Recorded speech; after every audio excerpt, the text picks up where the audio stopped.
They called us backward. Dirtborn, a species still crawling toward the stars on hands and knees. When the Syndicate armada arrived, they didn't fire a shot. They just hovered above Earth like gods watching ants, cloaked in smug silence and polished chrome. To them, we were nothing. A footnote in galactic history, another soft world to exploit. They didn't conquer us with war. They did it with pity, dropped crates of their old tech into our orbit and called it aid. They handed over rusted weapons, half-dead AIs, and fusion drives that leaked like sieves. "Use this," they said, "until you're worthy of something better." We were expected to say thank you. Cole Maddox didn't thank them. He was a mechanic once, used to fix mining rigs on Europa, didn't care about politics or alien diplomacy, but he knew metal, knew how to strip a plasma torch and rewire its guts blindfolded. When the Syndicate gave us their scraps, Cole didn't see garbage. He saw opportunity. "They think we're pets," he said the first night we dragged a busted Syndicate scout engine into Dock 7. "Let's show 'em we still bite." Dock 7 was nothing more than a hangar carved into the side of Olympus Mons. The air always smelled of hot steel and cold sweat. The crew was a skeleton team. Engineers, welders, rogue programmers, and a few ex-military who didn't like the idea of licking boots with scales. No government sanctioned what we were doing. They were too busy playing nice with the aliens, hoping to be rewarded like obedient slaves. Cole didn't wait for permission.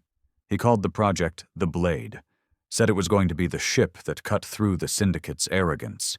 Every day we scavenged more. Hull fragments from Syndicate junk heaps, reactor cores with bad regulators, a torpedo tube built out of repurposed fuel lines. It was a patchwork death machine held together by spite and duct tape. He led the work with his own hands, never barked orders from a distance. You'd find him knee-deep in coolant or crawling through engine ducts, reprogramming systems one bad code line at a time. When morale dropped, he didn't give speeches. He pointed to the nearest broken thing and said, "Fix it, or we die." Nobody questioned him. The ship took shape slowly, like a ghost pulling itself out of a grave. It was ugly. Sharp-angled, armored unevenly, engines jury-rigged from 3 different species' tech. But it was fast, and quiet, and deadly, and it was ours. The Syndicate never noticed. Too arrogant to believe humans could do anything with the trash they tossed at us. That was their first mistake. The second was leaving a live targeting AI core in one of the decommissioned cruisers. Cole hacked it, taught it to think like us, dirty, unpredictable, angry. We named it Whisper.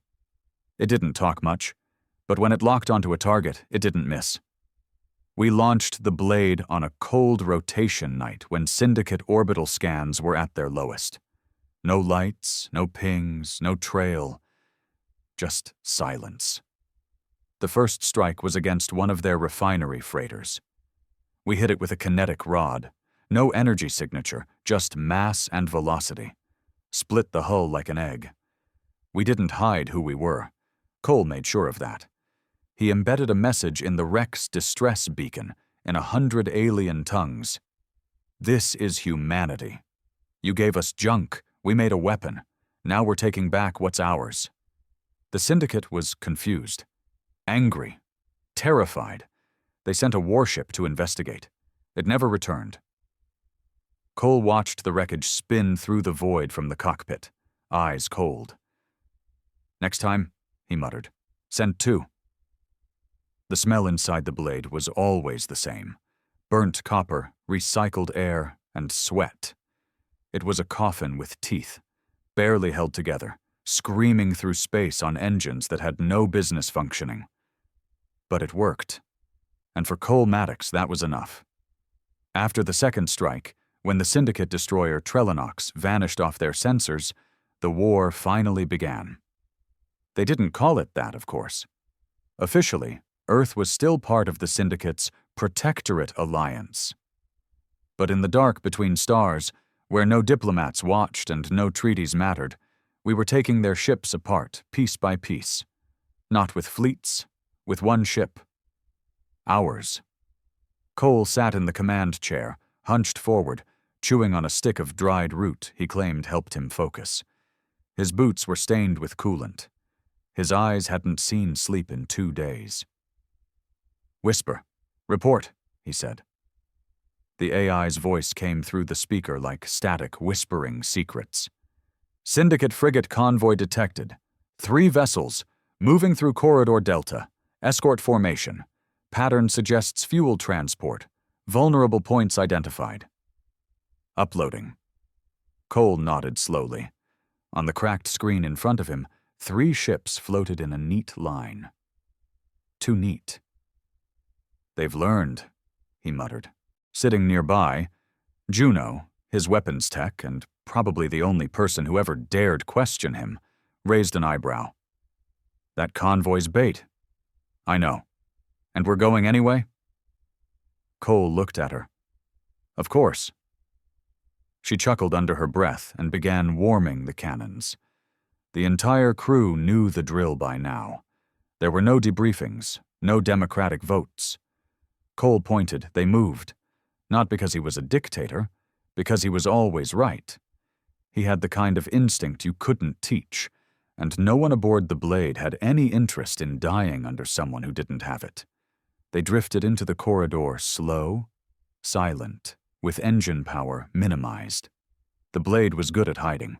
Its hull was a patchwork quilt of repurposed metals, some of which bent radar waves better than Syndicate stealth coating. It didn't look like a warship. It looked like wreckage, and wreckage passed unnoticed, until it struck. "Closing in on convoy," Whisper said. "Power signatures confirm 1 gunship escort, light shielding, no plasma cores." "Hit the gunship's reactor vent. Quietly," Cole said. A single harpoon round launched from the Blade's underbelly. It was old tech, physical weaponry, not plasma or energy. Nothing flashy. Just a titanium spike laced with thermite, aimed directly at a vent the size of a manhole. The spike embedded itself, ignited. The gunship didn't explode right away. It twisted, twitched, then split in 2 with a slow, burning groan. The remaining ships began to scatter. Too late. "Light 'em up," Cole said. Juno triggered the dual ion burst cannons. They weren't meant for precision. They were meant to overwhelm. The second escort didn't even get a transmission out before its cockpit incinerated. The third ship, the fuel transport, tried to run. It got 10 clicks before the Blade's grappling system latched on. Cole opened a channel. "Identify yourself," he said. The image on screen flickered. A Syndicate officer, scaled and silver-eyed, stared back with thinly veiled disdain. "You're the Earth vermin, the pirate. You have no idea what you're doing." Cole tilted his head. "You think this is piracy?" The officer spat in his own language. "You delay the inevitable. You're insects with stolen tools." "We didn't steal anything," Cole said. "You gave it to us." Then he cut the transmission. "Juno, bring their engines offline. Permanently." The transport groaned as its drive system imploded. They weren't going to kill the crew. Not this time. Let the message spread. Cole wasn't trying to win a battle. He was trying to start a fire. They returned to Olympus Mons 2 days later, navigating a maze of old asteroid fields that only Whisper could chart. Earth's governments still denied the Blade existed. Publicly, they issued statements of peaceful integration with the Syndicate. Behind closed doors, some of them were funding Cole. Others were praying he failed before the aliens noticed their cowardice. Dock 7 had grown. What used to be a hidden hangar was now a full-blown underground movement. Engineers from across Earth had smuggled themselves up through orbital elevators and back-channel transport. They brought tools, ideas, rage. As the blade docked, a tall man in a wrinkled suit waited near the lift platform. Government, not the helpful kind. Cole stepped off the ramp, boots echoing, shirt half-buttoned, a burn mark streaking his sleeve. He didn't slow down. "Captain Maddox," the man called. "We need to talk." "No, you need to leave," Cole replied. "You're escalating things," the man warned. "There are discussions underway. You're making diplomacy harder." Cole paused, turned, and stared at the man. They turned New Dakar into a glass crater. There's nothing left to discuss. "That was an unfortunate misfire," the suit muttered. "You mean they murdered a city to make a point?" Cole stepped forward, inches away now. "I'm making mine. You can tell your committee I don't work for you. I work for the people who can't fight back." He walked past without waiting for a response. That night, in the crew quarters, Juno brought him a bottle of synthetic whiskey. Terrible stuff, but it burned, and that was what mattered. "You keep pissing off suits, eventually they'll do something stupid," she said, sitting across from him. "They already did," Cole said, sipping. "They surrendered. Any leads on the next target?" "Whisper picked up something weird. A Syndicate carrier is making rounds along the edge of our system. Not mining, not patrolling, just watching." Juno frowned. "Scouting us? Or baiting us? Either way, you're going." Cole gave a tired grin. "You knew that before you asked. Just hoping for the day you say no." "Not today."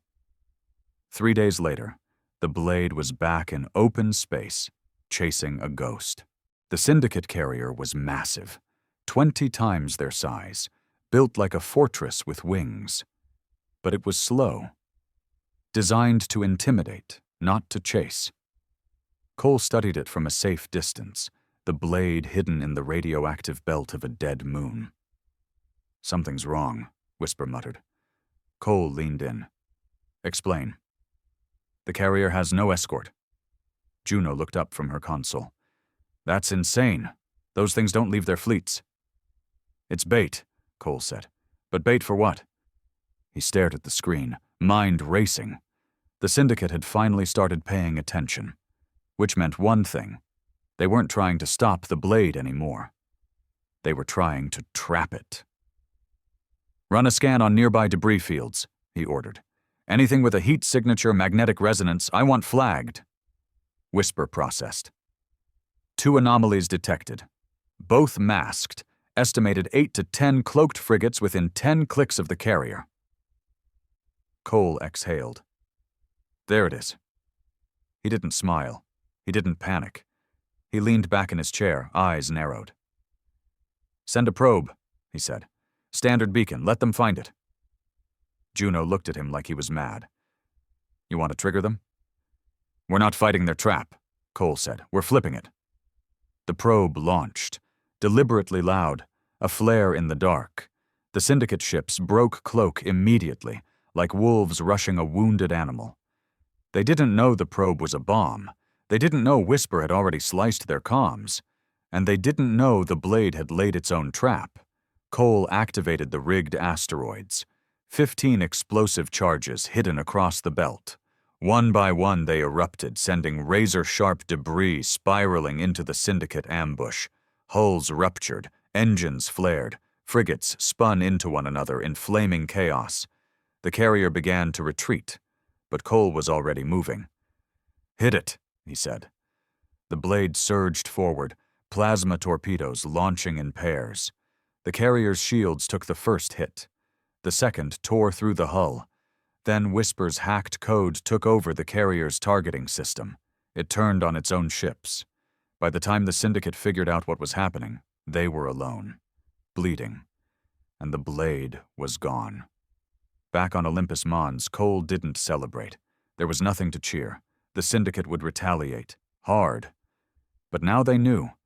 Humanity wasn't rolling over. Cole stood in the command bay, looking out at the stars. "We've made our choice," he said softly. Behind him, Juno lit a cigarette. "Yeah, and now we find out what it costs." Cole didn't respond. His eyes were locked on the stars, already calculating the next move. "They gave us scrap. We gave them hell." The retaliation came at dawn, not Earth's dawn, but a red glow sunrise on Titan's mining colony. It used to be a thriving trade outpost, run by independent Earth contractors. Now it was a crater. The Syndicate didn't just bomb it. They turned the atmosphere itself into a weapon. Thousands died before the evacuation alarms even started. When the reports came in, Cole didn't speak.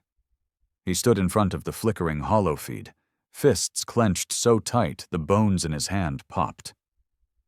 "This is their message," Juno said behind him. "They can hit us anywhere." Cole's voice was low, graveled. "Then we hit them everywhere." A week later, Dock 7 was flooded with new faces. Survivors, volunteers, deserters from Earth's official defense force who'd finally had enough of diplomatic handshakes and syndicate leashes. Cole walked through the loading bays, watching the chaos as crew after crew unloaded crates of black market weapons, stolen fuel cells, scrap metal, and anger. Everyone wanted a part of the blade. But Cole knew the truth. They weren't ready. Half of them were kids. The other half didn't know a fusion injector from a microwave coil. He met with Lieutenant Saren, a former Earth Navy officer who defected after the Titan attack. He brought not just gear, but intel. "They've begun massing near Proxima," Saren said, dropping a holodisk onto the table. 4 dreadnoughts, 10 cruisers, and something else. Something big.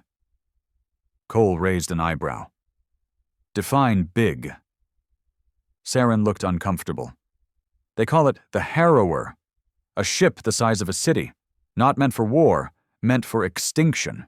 It's powered by a neutronium reactor. Unstable, unpredictable, but they've stabilized it, barely." Cole picked up the disk and slid it into the console. The image of the Harrower came to life. Massive, grotesque, spiked like a weaponized cathedral. "They're not here to rule anymore," he said. "They want to end us." "We need to evacuate Earth," Saren said quietly. Cole looked at him. "Number, we don't run. We fight." "You can't fight that," Saren snapped. "The blade is a miracle, but it's not a fleet. That thing could level continents." Cole stared at the screen. "Then we make sure it never gets the chance." Preparations for the next mission began at once. Whisper had already intercepted partial transmissions about the Harrower's fuel route. A Syndicate dreadhauler carrying neutronium cells was en route through the Argo Belt, guarded by 3 cruisers. Cole's plan was simple, but suicidal. Intercept the hauler. Destroy it. Deny the Harrower its fuel. The trick was doing it without getting torn to pieces. Juno walked into the war room with 2 cups of synth-caf. "You know what we're walking into, right?" Cole took the cup and nodded.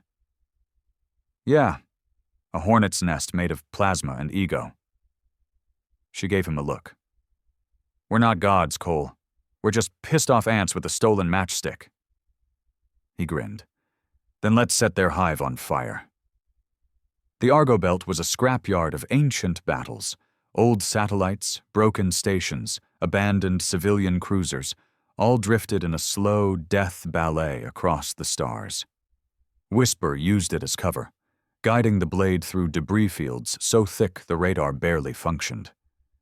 The convoy appeared exactly where Saren said it would.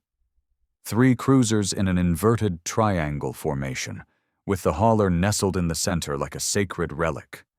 The hauler itself was massive, crawling forward like a bloated insect, its core pulsing with unstable energy. Juno exhaled. "If we hit that thing wrong, it'll make Titan look like a firecracker." Cole studied the structure. Whisper. Identify structural weaknesses. Processing. Recommend targeting magnetic stabilizers at midship. Disabling those will cause internal drift, forcing emergency shutdown, safer than core detonation. "Good," Cole said. "We don't need it to blow. We just need it dead in the water." They moved silently. At 5 clicks out, the cruisers began scanning, but Whisper fed them false echoes, phantom ships, heat blooms in empty space. The Syndicate scrambled to react, rotating to face the wrong direction. That's when Cole gave the order. "Full burn! Hit and vanish!" The blade shot forward, breaking from the debris cloud like a ghost with a grudge. Its cannon screamed. The first round hit one cruiser's bridge, instant silence. The second slammed into the hauler's stabilizer, clean, precise. The hauler shuddered violently, its lights dimming. Alarms lit up across the enemy fleet. The remaining cruisers turned, weapons hot. "Brace!" Juno yelled. A plasma lance skimmed the blade's wing, slicing a long black scar across the hull. The ship shook, but held. Whisper responded in kind, overriding the signal frequencies of one cruiser's turret control. The weapons turned inward and fired, gutting their own engine. The third cruiser launched drones, sleek, fast, deadly. "EMP burst," Cole ordered. The blast shut down half the drones. The other half kept coming. Juno manually fired rear torpedoes, hitting 2. A third slammed into the side hull and exploded, rocking the ship, blinding the cabin. Cole's vision swam, ears ringing, but when the smoke cleared, the hauler was drifting. Dark. Cold. Dead. "Mission complete," Whisper whispered. Cole slumped back in his chair, heart pounding. "Get us out of here." They limped back to Olympus Mons with 3 stabilizers offline, hull breaches on decks 3 and 5, and a radiation leak in the rear corridor. Half the crew had burns or concussions, but they were alive. And the Syndicate's Harrower wouldn't be moving anytime soon. For the first time, they'd landed a blow that truly hurt. The reaction was immediate. Across Earth's underground networks, Cole Maddox became a name spoken like a prayer. The blade was no longer a myth. It was hope. Colonies on Ganymede, Europa, even rogue Mars stations began rallying under the same sigil, a broken sword, reforged. But not everyone celebrated. In the Council of Earth, a governing body that barely pretended independence, panic set in. Fearful of Syndicate retaliation, they branded Cole a rogue, a war criminal. They issued a kill order on his head. They didn't know it yet, but it was too late. Cole had stopped working for Earth the moment Earth stopped working for its people. He gathered his crew. "This won't end with one battle," he said, "or one ship. The Syndicate thinks this was luck. We're going to show them it was strategy." Juno, bruised and bandaged, nodded. "And what about Earth's little bounty on your head?" Cole smirked. "Let them try. We've killed gods before." The crew erupted into laughter, tired, bloody, stubborn laughter. That night, Cole stood alone in the viewing chamber. The stars blinked coldly outside.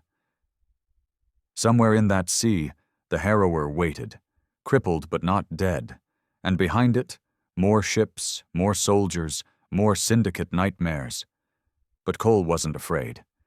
They gave us scrap, he thought, and we built the blade. Now it was time to teach the galaxy just how sharp it could be. They came in the dead of the rotation. 3 sleek Earth patrol cutters, posing as traders, requesting emergency docking clearance at Olympus Mons. The codes checked out. The names, the cargo manifest, all clean. Cole Maddox still didn't trust them.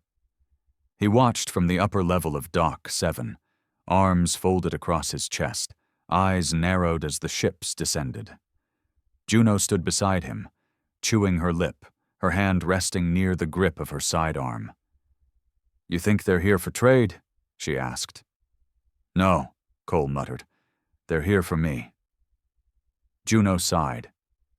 "We should have expected this. The Council wasn't going to sit back forever." "They're scared," Cole said. "They think if they cut off the head, the rebellion dies." "Are they wrong?" He looked at her. Not angry, not defensive, just tired. Number, they're late. The meeting was held in the old ops chamber, a low-lit war room carved into volcanic stone, patched together with repurposed Syndicate steel. Cole sat at the end of the long table, flanked by Whisper's terminal on one side and Juno on the other. Across from him, Captain Elias Rourke of Earth Security Command removed his gloves and offered a smile Cole didn't return. "Captain Maddox," Rourke began smoothly. "Or should I say, Commander Now?" Cole leaned forward. "Let's skip the diplomacy. You're here for my head. Say it." Rourke's smile didn't fade. "Actually, I'm here with a compromise. The Council recognizes your effectiveness. You've managed to do what our entire fleet failed to: disrupt Syndicate supply lines, cripple their dreadnought project, unite the colonies under a single banner." "And they want to take credit," Cole said flatly. "They want to survive," Rourke corrected. "And they want to offer you a command, officially, under Earth's flag, unlimited access to resources, ships, soldiers, but under supervision." Cole let the silence stretch, then stood slowly. He circled the table, approaching Rourke with calm, measured steps. "You bombed our name across every secure channel, labeled us terrorists, traitors. You tried to assassinate me 3 times. Rourke's jaw tensed. "And now that the people stand with us, you want a leash on my neck?" "You're a symbol, Maddox, but symbols can be dangerous without structure." Cole stopped in front of him.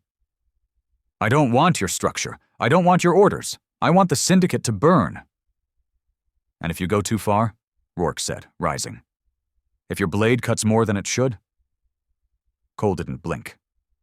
"Then I'll sharpen it again." Rourke exhaled. "This is your last chance. Come back into the fold, or be marked as a permanent enemy of Earth." Cole turned his back to him. "You already made that choice for me." Juno opened the door. 2 guards escorted Rourke out without resistance. That night, the lights dimmed early. A power fluctuation, a common glitch in Dock 7's overburdened grid. No one thought much of it, until the gunfire started. Cole rolled from his cot at the first shot, grabbing the plasma pistol from beneath his bed. Alarms blared. Whisper's voice echoed over the comm. "Infiltration detected. Hostiles inside perimeter, 14 confirmed, armed with cloaking fields and disruptor rounds." Cole kicked open his door, Juno already sprinting down the hallway with a rifle in hand. "Council's pet dogs," she shouted. "They didn't take the hint." Together they moved through smoke and chaos, gunfire echoing down the steel corridors. The assassins wore black armor. Council issue. No insignias. One popped into view at the end of the corridor. Cole fired first. The blast hit center mass, throwing the man backward like a rag doll. Another came up behind a crate. Juno dropped him with a shot to the visor. They fought like a single organism, 2 halves of a single relentless will. The Blade's crew had their backs. Saren, bleeding from a shoulder wound, still barking orders and tossing rifles to new recruits. Cole reached the generator room, only to find it under siege. 3 council operatives were planting charges near the fusion cells. If they triggered them, the entire colony would go up.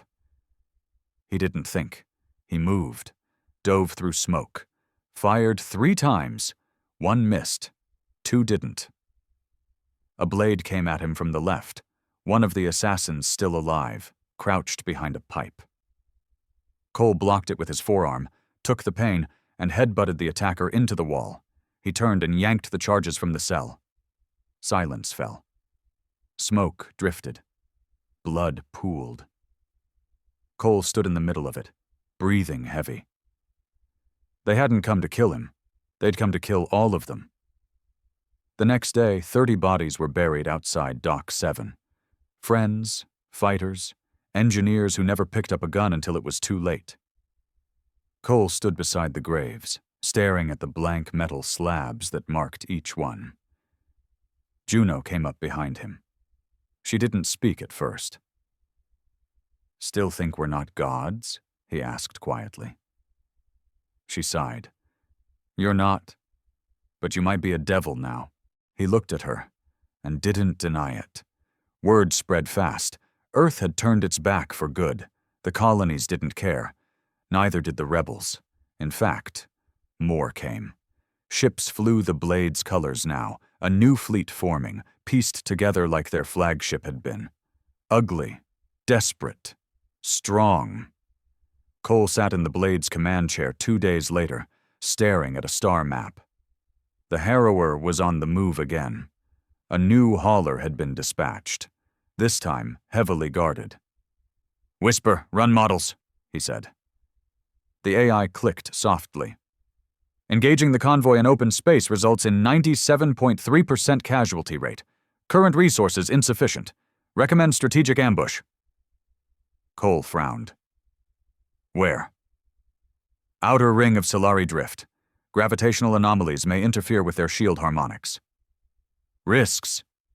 Severe. Navigation becomes erratic. Communications unreliable. Any failure in system coordination may result in complete destruction. Cole leaned back. Perfect. Juno groaned. You're going to get us all killed. He smirked. We've been dead since they landed on Earth. We just forgot to lie down. She shook her head, smiling despite herself. You're insane. Insane people don't build blades out of trash. Touché. The Salari Drift was a graveyard of planets, a failed solar system where massive gas giants once tore each other apart. What remained were fields of magnetic storms, drifting planetary cores, and shifting gravitational wells that made traditional ships short-circuit or vanish entirely, which is exactly why Cole chose it. As the convoy entered the drift, Cole waited in silence. The blade floated dormant, every system on minimal power.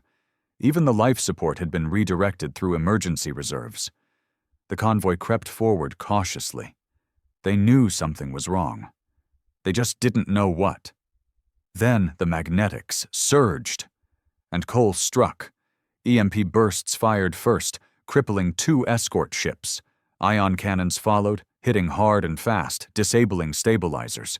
But the Syndicate had learned. They responded with a new weapon. Gravity mines. One hit the blade's wing, tearing 1/3 of the plating off. Alarms screamed. Reactor instability, Whisper shouted. Cole didn't flinch. Ignore it. Juno, take the hauler, now. Juno launched a precision torpedo, striking the hauler's engine node. The ship went dark, but another mine detonated, ripping a hole in Deck 4. Whisper's systems began to fail, and then, as all hope seemed on the edge, something happened. The fleet, the new rebel ships, they arrived. Earth-born freighters modified for war. Mars haulers with stolen Syndicate guns, even an old Jovian station that had been turned into a mobile battering ram.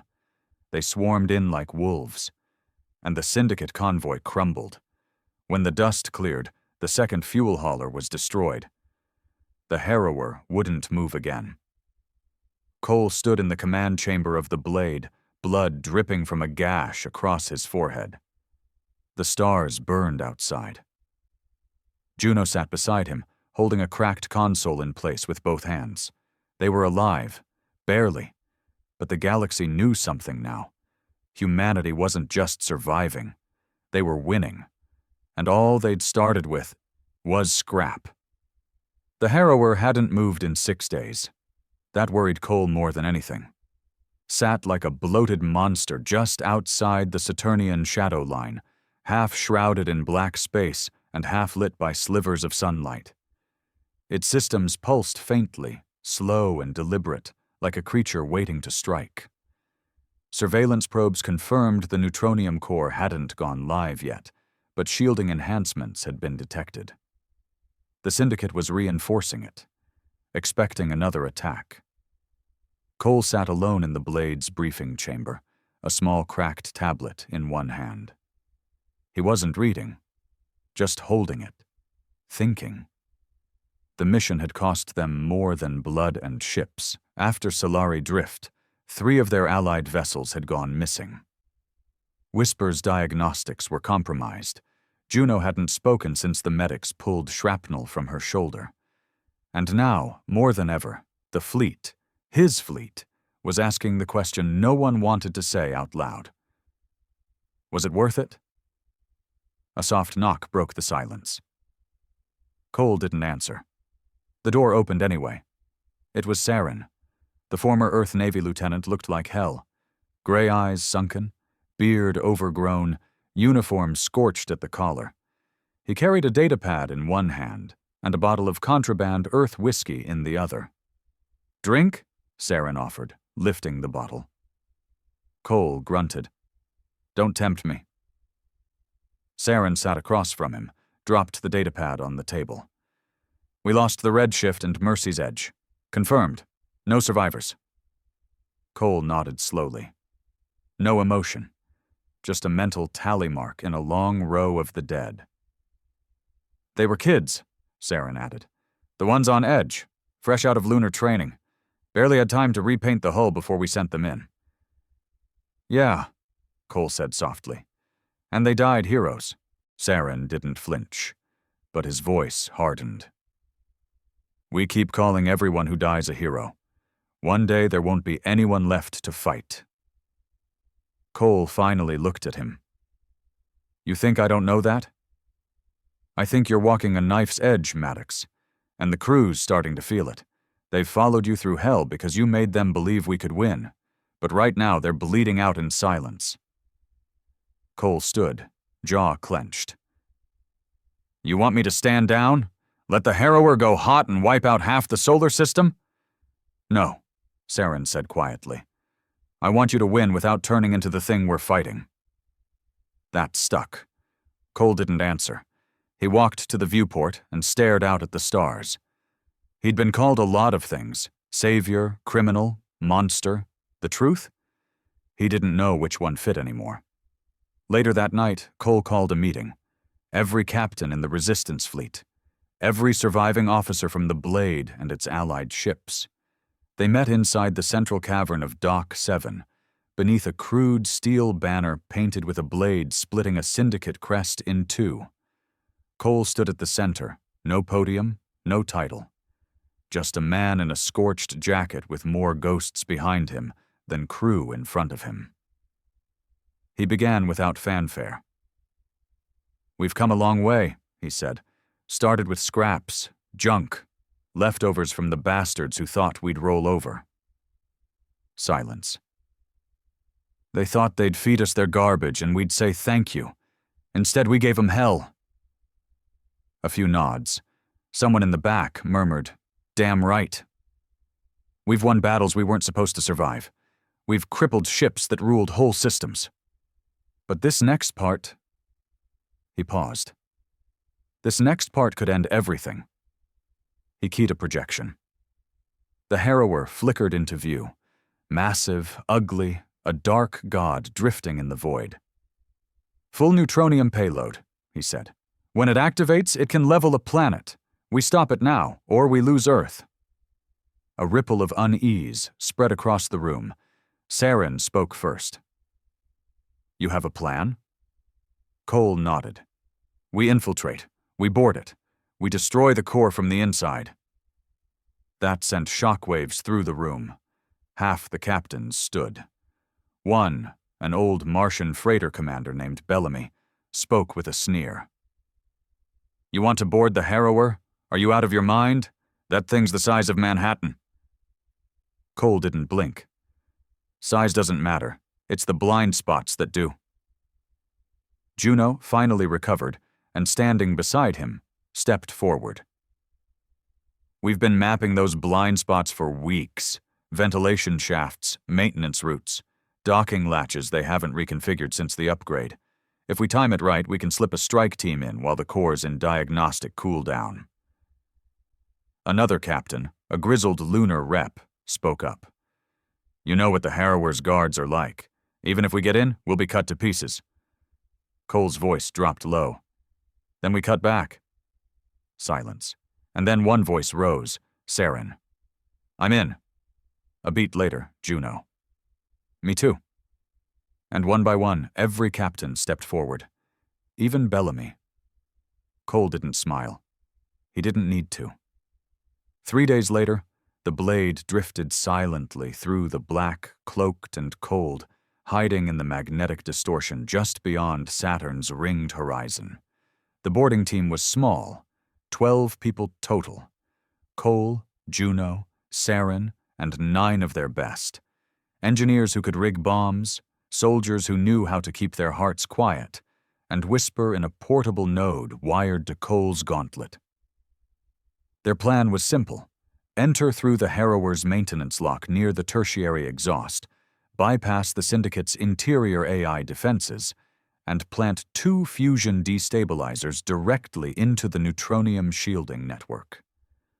Once armed, they'd have 6 minutes to get clear before the Harrower's core collapsed in on itself. Easy, on paper, the lock connected. They entered silently, floating through the cold veins of the beast. The walls were alien, slick with black metal, pulsing with dim blue veins of power. It smelled like ozone and oil and rot. Whisper, Cole muttered. Route check? Proceeding along designated path, 20 meters to junction. 2 guards. Recommend silent takedown. They moved. Juno took one, slitting its throat before it could blink. Saren shot the other through the visor. No alarms. The deeper they went, the more disturbing it became. Chambers lined with stasis pods. Dozens, maybe hundreds of cryo-prisoners. Humans, Earthborn, some unconscious, some awake, watching.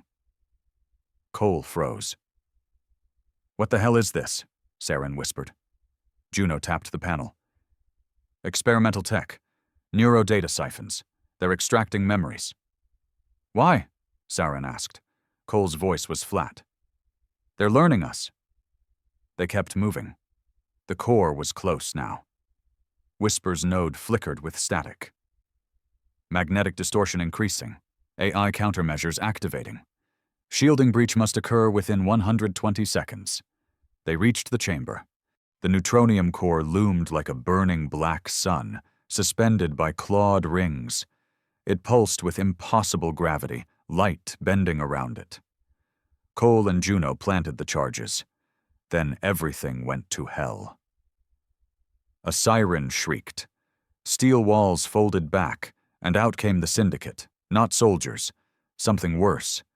They were hybrid units, part machine, part clone, powered by stolen human data. Fast, sharp, unforgiving. Saren took a blade to the side. Juno shot 2 down before they reached her. Cole ripped one off his back, slammed it into a control panel. Sparks flew. Whisper screamed in his ear. Detonators active. 4 minutes. They ran. Juno was limping, Saren bleeding. 2 crew dead. One more went down in the escape hall, shot clean through the visor. Cole grabbed the body, dragged it 3 meters, then let go. No time. The ship shook. The Harrower's core was breaking down. They reached the latch. The blade hovered close, lock engaged. They jumped, just as the Harrower began to collapse in on itself. The detonation wasn't fire. It was absence, a blink, a breathless inversion. The ship folded into itself and vanished in a blue flash that left nothing behind but silence. Hours later, back on Dock 7, Cole sat alone again. Bloody. Exhausted. Alive. The Harrower was gone. The war wasn't over, but for the first time, the Syndicate was afraid. Victory didn't feel like a parade. It felt like bruises that wouldn't heal, like whispering corridors lined with stairs, like waking up in a cold sweat and not remembering which name on the casualty list hurt the most. Cole Maddox stood in the center of Dock 7's observation deck, overlooking the stars. He hadn't moved in over an hour. His jacket still carried black streaks of smoke and dried blood. His face hadn't seen a razor in days. Every breath felt like glass. The Harrower was gone, disintegrated, atomized. But something colder had taken its place. The Syndicate hadn't responded. No new fleets, no threats, no transmissions, just silence, the kind that built before a storm. Behind him, footsteps echoed. Juno. She didn't say anything, just stood beside him, eyes fixed on the distant starfield.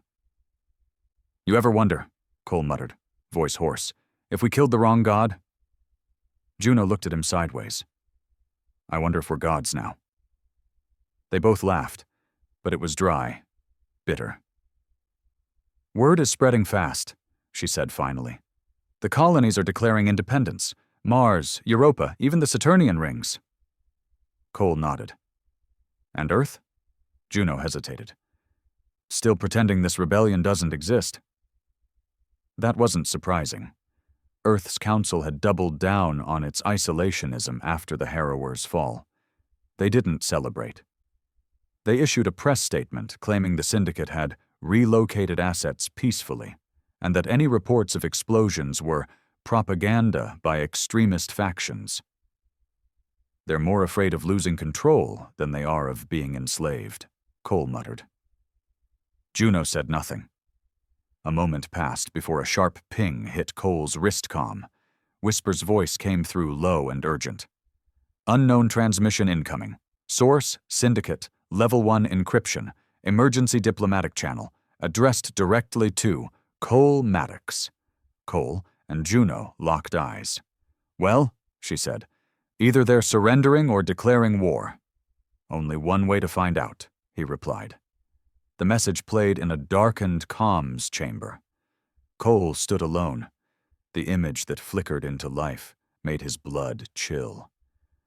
The Syndicate ambassador who appeared wasn't one Cole had seen before. This one was older, its scaled face stretched with age, eyes like frozen mirrors. "You have committed an act of supreme war," the alien began, voice translated but still oily and cold. "You have destroyed a vessel of peace and deterrence. You have slaughtered our scientists and guardians, and you have done so with stolen technology." Cole folded his arms. "Get to the point." The ambassador paused, seemingly annoyed that its pre-recorded message couldn't respond in real time. "We offer one chance to preserve your species," it continued.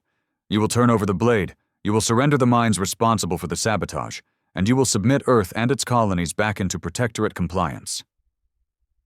Cole's jaw tightened. "In return, we will spare your homeworld," the ambassador said, blinking slowly. "We will wipe only your military infrastructure. The rest may rebuild. In time, you may even be permitted self-governance under supervision." The screen flickered and ended. Silence. Then Whisper spoke. "Threat level total. Probability of full-scale planetary assault if demands rejected. 99.4%. Cole stood still for a long time. Then he spoke slowly. "Open a private line. Juno, Saren, every fleet leader." Whisper paused. "Ready." The war room was darker than usual. A storm had hit the outer surface of Olympus Mons, disrupting power to half the station. The flickering lights matched the mood. Saren sat across from Cole with his arms crossed. His face was tired but sharp. "We all heard it," he said. "That wasn't diplomacy. That was a warning." "It was an ultimatum," Juno added. "They know they've bled too much. They want a clean win." Bellamy, the Martian captain, spat onto the floor. "They want us to roll over and say thank you." Another captain leaned in. "What happens if we don't respond?" "They glass Earth," Cole said flatly.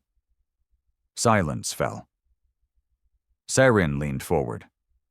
"Cole, if we push them now, they'll go nuclear. Not just on us. On civilians, on colonies, on families. They'll make examples." "We can't bow," Juno shot back. "That's what they want. Fear. Fear puts us back in chains." "I know that," Saren snapped.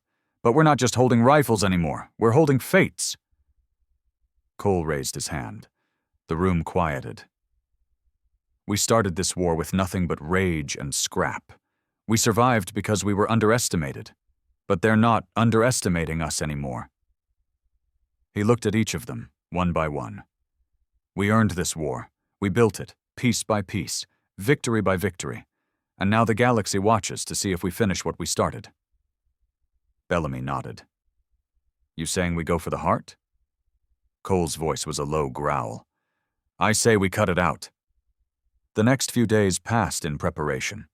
Allied ships were called in, weapons upgraded, engineers worked without sleep. Whisper built new AI firewalls and deeper jamming protocols. The blade itself was reinforced with parts from 3 destroyed Syndicate vessels. But morale was fracturing. Rumors spread. Whispers that Cole had lost touch, that he wanted a war more than peace, that maybe Earth had the right idea after all. He didn't silence the rumors. He let them breathe. He wanted people to question this. He needed them to ask if it was worth dying for, because if they still chose to fight, then he'd know who really stood beside him when the sky fell. On the 6th day, the Syndicate arrived. A fleet, massive, bloated, crawling with death. 30 warships, 5 orbital cannons, 1 capital vessel the size of a mountain. It parked itself outside Earth's orbit like a guillotine. Earth's council sent no response. They stayed quiet, waiting, hoping Cole would take the deal. He didn't. Instead, he sent his message. A single line, broadcast across every channel in the system. You taught us how to kneel. Now we'll teach you how to fall. Then the blade burned into the black, and hell followed with it. Earth looked small from up here, a distant blue orb glowing against the backdrop of space. Peaceful, quiet, oblivious. To Cole Maddox, it looked like a cradle on fire. The Syndicate fleet had moved into full position, 30 warships, fanned in a formation they called the Crown. It was a statement. Dominance, arrogance, power. At the heart of it, the capital ship, a leviathan known as the Voice of Order, floated like a god, bristling with cannon clusters and glimmering shield arrays. They hadn't fired yet. They were waiting. Waiting for surrender. Waiting for fear. They'd be waiting a long damn time. Cole stood on the Blade's bridge, surrounded by chaos. Dozens of ships, his fleet, buzzed around them like angry hornets. There were no sleek cruisers, no polished battle groups. These were reconditioned freighters, scrap-born fighters, stations torn apart and reforged into weapons of defiance. Some barely had working engines, but they had will. And a leader. Juno stood beside him, armor strapped tight, her eyes cold and ready. Saren paced at the back, rifle slung over his shoulder, muttering to himself about targeting vectors. On the main display, Whisper outlined the Syndicate's formation. Enemy ships positioned in tri-symmetric field pattern, overlapping shield domes. Recommend fragmentation approach with decoy burst to breach left flank. Won't hold long, Saren said. Once they know it's bait, they'll collapse in and shred us. We don't need long, Cole replied.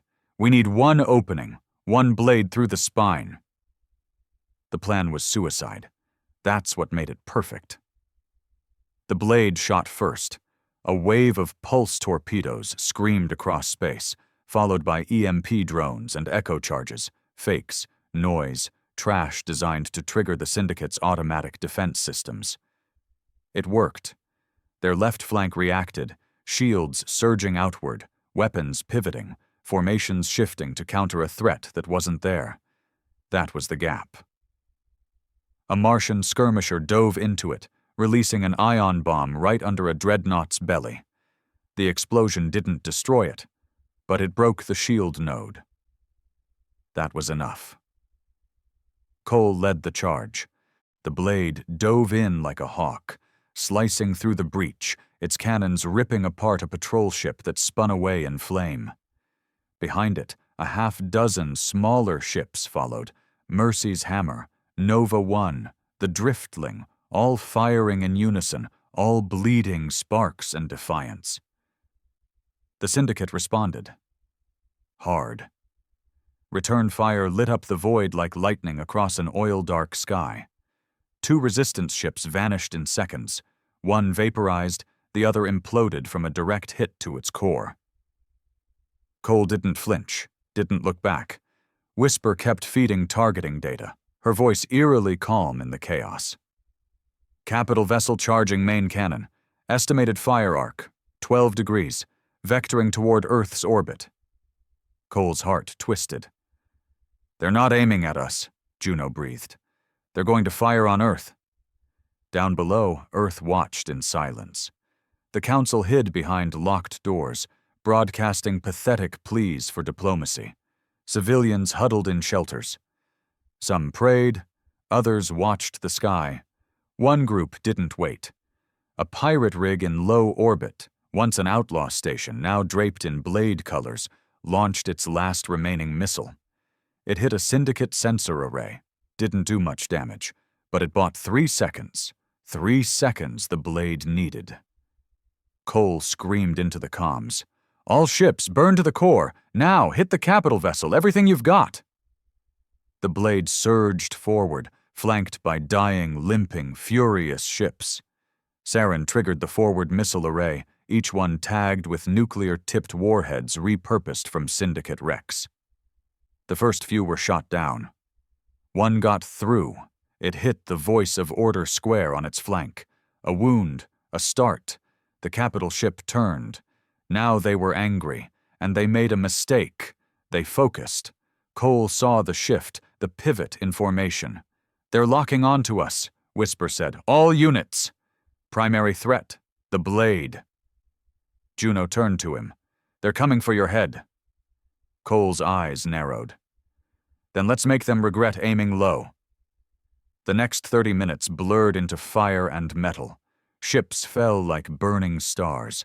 Friends screamed and were cut off mid-transmission. Saren took a hit and kept firing, blood streaming down his temple. Juno rerouted life support to weapons. Cole piloted like a madman, rolling through death, diving between railgun fire, screaming into Whisper's code feed for faster targeting. One by one, they tore the Syndicate open. The left flank collapsed entirely. The right wavered. The backline tried to retreat, but Bellamy's gunners boxed them in, detonating an asteroid field they'd hidden inside days before. The blade dove under the capital ship's belly. No ship had ever gone that deep. Whisper interfaced directly with the enemy hull, hacked the thermal regulators, and opened a vent just long enough to fire 2 plasma cores into the exposed reactor conduit. The detonation didn't kill it, but it broke it. The voice of Order buckled, its central weapon melting from within, screaming metal curling like a dying god's cry. That was when Earth finally responded. A single Earth military cruiser, the Vigilant Star, broke orbit. Its captain ignored Council orders. He opened fire. 4 rail slugs ripped through a Syndicate frigate trying to flee. The resistance cheered. One by one, the Syndicate ships began to fall apart. Some exploded, some ran, some turned to fight and died fighting. But the capital ship, the Voice, it clung to life. Even dying, it drifted like a leviathan, leaking fire and rage. Cole knew what had to be done. He gave the order. "Ram it!" Juno spun around. "What?" "We hit the center chamber with everything. We don't wait." "But the blade is just a ship," he said softly. She stared at him, then nodded. No tears, only fire. The blade turned. Engines surged. Every last drop of fuel rerouted. Every power cell, every ounce of energy fed into forward thrust. Whisper whispered, "Goodbye, Cole." He didn't say it back. Didn't believe in goodbyes. Only victory. Only vengeance. The blade hit the voice of Order dead center, buried itself like a dagger into the heart of the beast. For 3 seconds, nothing happened. Then, the sky burned. Some said the explosion could be seen from Earth with the naked eye. Others said it looked like a new sun being born. But when it was over, the capital ship was gone, and the blade with it. 3 hours later, in the ruins of the battlefield, a rescue ship found a lone escape pod drifting on the edge of Saturn's orbit. Inside it, Cole Maddox, bruised, broken, breathing. Juno had pushed him in, locked the hatch, stayed behind. He never saw her again. The war wasn't over. But that day, the tide turned. Earth declared independence from the Council. The colonies formed a unified defense network. The Syndicate sent no more fleets. They didn't underestimate humanity again, because now they knew we weren't survivors. We were warriors. And the scrap they gave us, we turned it into the blade that cut their empire to pieces. They called it the Silence. It began the day the blade vanished in fire, taking the voice of order with it. No Syndicate retaliation followed. No threats, no broadcasts. The ships that didn't die that day fled into the dark corners of the galaxy and didn't return. And Earth exhaled. For the first time in decades, the sky was quiet. But victory came at a cost. Cole Maddox stood at the edge of a windswept cliff outside New Santiago, his feet sunk into damp soil, a gust tearing through his worn flight jacket. The wind whispered across the plains behind him, carrying the scent of rain and blooming ash grass. Earth had changed. Cleaner now. The Syndicate mining operations were gone. The black smog clouds were no more. The sky was blue. But Cole didn't look up. He was staring down at a simple grave. No flowers, no marble, just a flat, cold steel plate burned with 2 words. Juno Reyes Blade Crew. Till the end. He hadn't spoken since he buried her. Not to the news crews, not to the self-proclaimed interim governments, not even to Saren, who'd visited twice, bringing offers, medals, peace treaties. Cole declined them all. He had nothing left to prove. The galaxy already knew who he was. Across the colonies, his name echoed like a myth. On Mars, they carved his face into the side of Olympus Mons, half legend, half warning. On Europa, the resistance schools taught the Blade Doctrine, a series of war strategies, survival codes, and independence philosophies based on Cole's field orders. Some groups turned him into a saint. Others whispered that he had become as dangerous as the Syndicate he'd fought. He didn't care. He didn't ask to be remembered. He only wanted one thing, that no one would ever kneel again. It wasn't long before Earth's council collapsed entirely. Their bunkers were breached by their own people, their propaganda centers dismantled. When the truth of their cowardice surfaced, their silence during the battle, their willingness to surrender in secret, their orders to assassinate Cole before the final charge, well, history doesn't like traitors. A new coalition rose, not a government, not a flag, a pact. They called it the Iron Accord. Each colony kept its autonomy. No central rulers, no planetary overlords. But all agreed to a single clause. If tyranny returns, alien or human, we fight together. And they named a fleet after the man who had shown them how. The Maddox Line. 13 ships, built from salvaged blade tech, carrying the scorched banner of the resistance. No polish, no ceremonial paint. Just matte black hulls and silent purpose. Their motto? Built from scrap. Forged for war. Never again. Cole was offered command. Twice. He refused both times. I did my part, he told Saren. Let someone younger write the next chapter. But they trust you, Saren said. No, Cole replied. They trust the idea of me. Let's keep it that way. He spent his days rebuilding small things. Repaired irrigation systems in old Martian farms. Fixed gravity generators in backwater asteroid towns. No interviews, no fanfare. Only work, only purpose. Because peace, as it turned out, was heavier than war. One night, years later, a knock came at his door. Cole lived alone now, deep in the Andes, in a cabin made from rusted plates and solar glass. No digital locks, no guards. The knock was soft. He opened it. It was a girl, 16, maybe 17. Dirty boots, a blaster slung awkwardly at her side.